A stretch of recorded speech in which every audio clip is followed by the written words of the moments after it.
Efficiency in your operation can give you the competitive advantage over the next person and save you valuable resources. Today, we'll talk about 10 apps you should consider using in your business to help you be more efficient.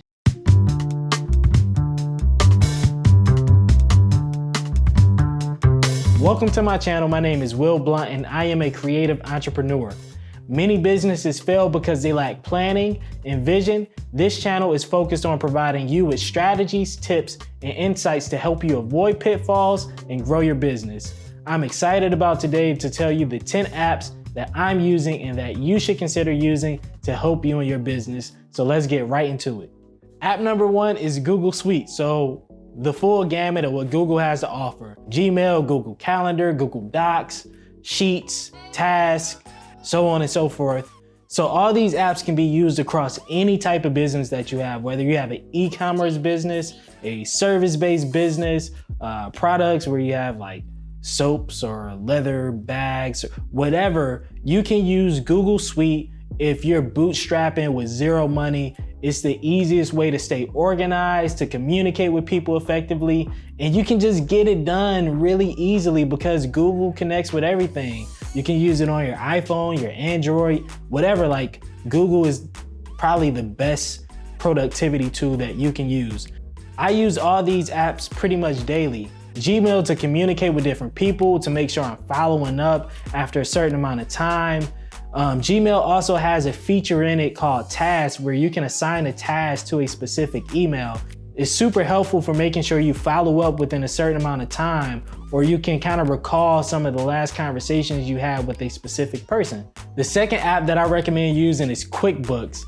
It is probably the best app for someone who's bootstrapping with a little bit of money, or you're a solo entrepreneur. Quickbooks is a really good way to make sure you can account for all your cash coming in, you can account for all your expenses going out, and you can make sure you leave a little bit in the cookie jar for taxes, because taxes is an important thing to pay and you don't want to get behind on taxes. And as a business owner, there's a few different ways that you can make sure you get your taxes paid, and that can be done in a separate video. So comment and let me know if you want to hear more in-depth video on QuickBooks and how you can use it effectively for your business.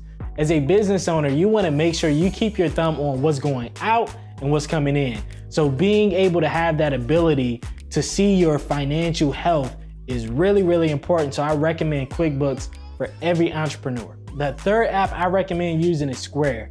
So I use Square in my business to process different payments. The really cool thing about Square is you can create an estimate, you can create quotes, you can create contracts. It's really a good tool to use for being able to send professional invoices and be able to get paid and track payments, especially if you're in a business where you have big ticket items and sometimes people have to split payments over time. Square does a really good job of showing you what has been paid, what's still open, and when it's due.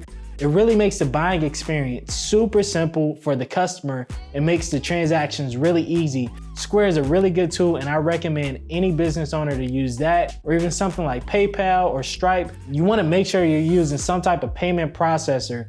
That way you have a good customer experience when people are paying you. The fourth app that I recommend using is Adobe Creative Suite.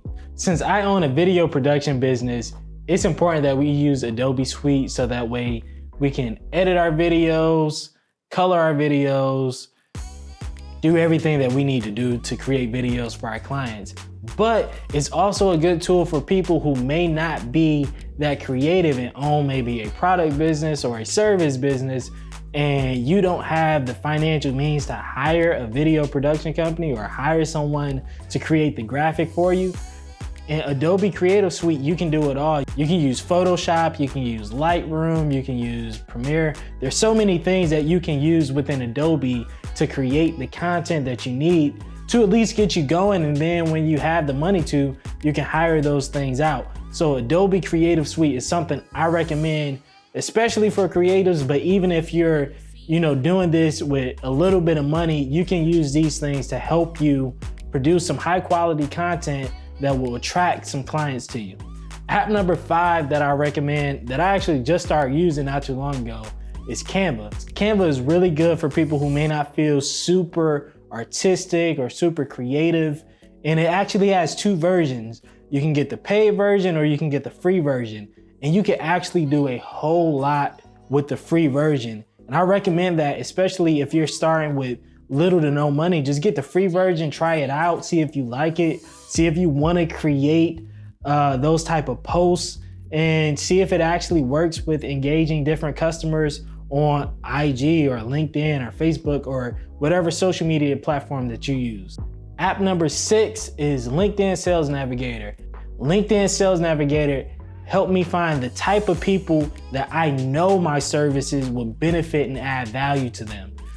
The good thing about LinkedIn is it's a place where professional people are trying to connect with professional people.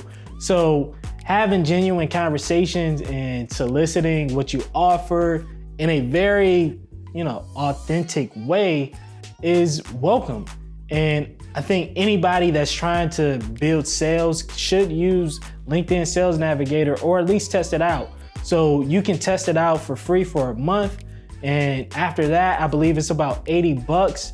And if you don't have any success with it in that first month, or you just don't like using it, or you don't find it beneficial in your sales process, you just cancel it and you won't get charged the $80. But I think it's a really beneficial app that I encourage people to use that can afford it.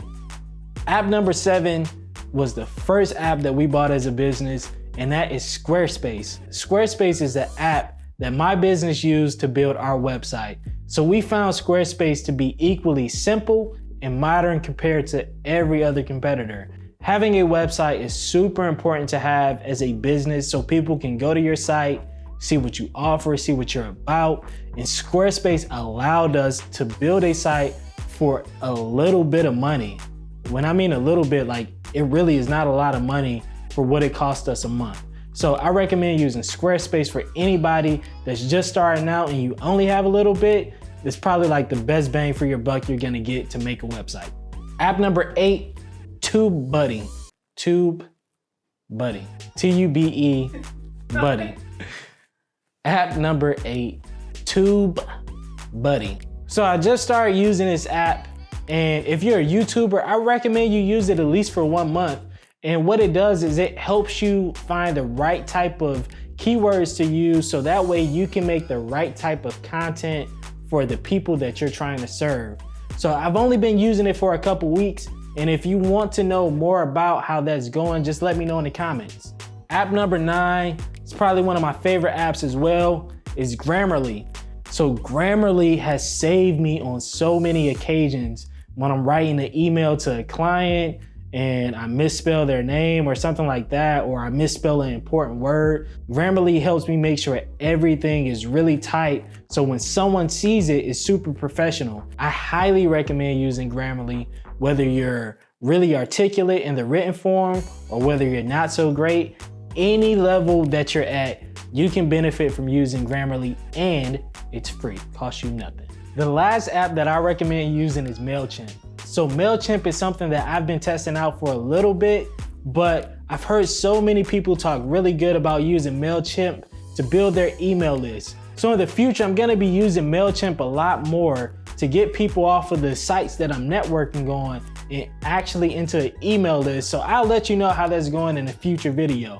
So these are the 10 apps that I recommend you use in your business to be more efficient. If you wanna see more content on QuickBooks, let me know in the comments. Also, let me know what other apps are you using that you find to help you be more efficient in your business. I really would like to know. If you found this content to be valuable, hit the like button, subscribe, and hit the bell icon, and I'll see you next Wednesday. Peace.